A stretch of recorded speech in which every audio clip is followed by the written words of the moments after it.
CNN. Georgia Secretary of State Brad Raffensperger said Wednesday they have seen no substantial changes in the state's election recount and expects to recertify President-elect Joe Biden as the winner. News of the looming recount results is yet another blow to President Donald Trump, who continues to baselessly claim widespread voter fraud in the state and has pursued legal challenges in the state. The president has repeatedly attacked Republican state officials, including Raffensperger and Gov. Brian Kemp, for not overturning the outcome in his favor, though the two men have distinguished themselves from other National Party leaders by consistently rejecting his claims of fraud.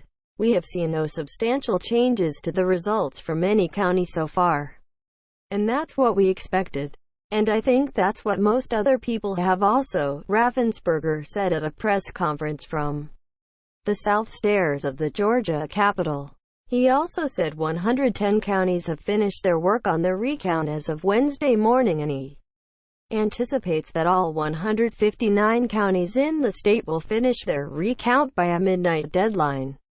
Recount results will begin to be posted online starting Wednesday afternoon. Gabriel Sterling, the voting system implementation manager for the Secretary of State's office, said during the press conference they plan to recertify the presidential election results on Friday afternoon. There is no evidence of widespread voter fraud in Georgia, which Biden won by more than 12,000 votes.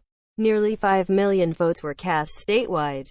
For weeks, the president has made a series of unfounded claims of fraud in Georgia that state officials have disputed. The back and forth over the election results has intensified in recent days, after Joe DiGenova, an attorney for the Trump campaign, issued a call for violence against Chris Krebs, a former cybersecurity official who had rejected Trump's voter fraud claims and ousted from his position. DiGenova later tried to walk back his remarks by portraying them as a joke.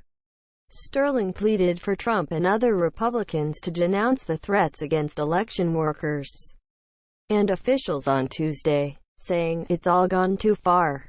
You need to step up and say this. Stop inspiring people to commit potential acts of violence," Sterling said, addressing the president. "Someone's going to get hurt. Someone's going to get shot. Someone's going to get killed. And it's not right." Tim Murtaugh, Trump campaign communications director, told CNN on Tuesday that the campaign is focused on ensuring that all legal votes are counted and all illegal votes are not. No one should engage in threats or violence.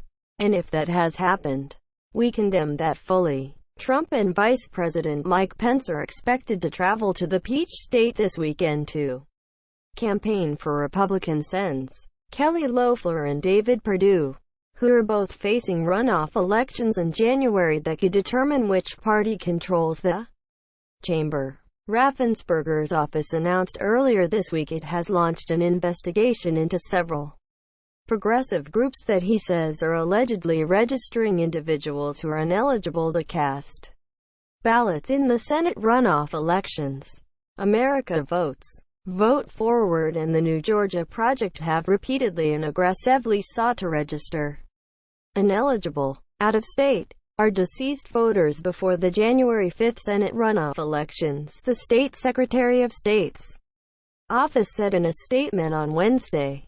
Georgia Deputy Secretary of State Jordan Fuchs told CNN on Wednesday that over the last few weeks, their office has received hundreds of reports of absentee ballot requests that are being sent to people who don't actually live in households. Raffensperger also said at Wednesday's news conference that 3 postcards addressed to his deceased son from the New Georgia Project were mailed to the family's home. The New Georgia Project denied any wrongdoing in a statement Monday, saying Raffensperger resurrected a tired and false claim against the group's legitimate efforts to register eligible Georgians to participate in elections.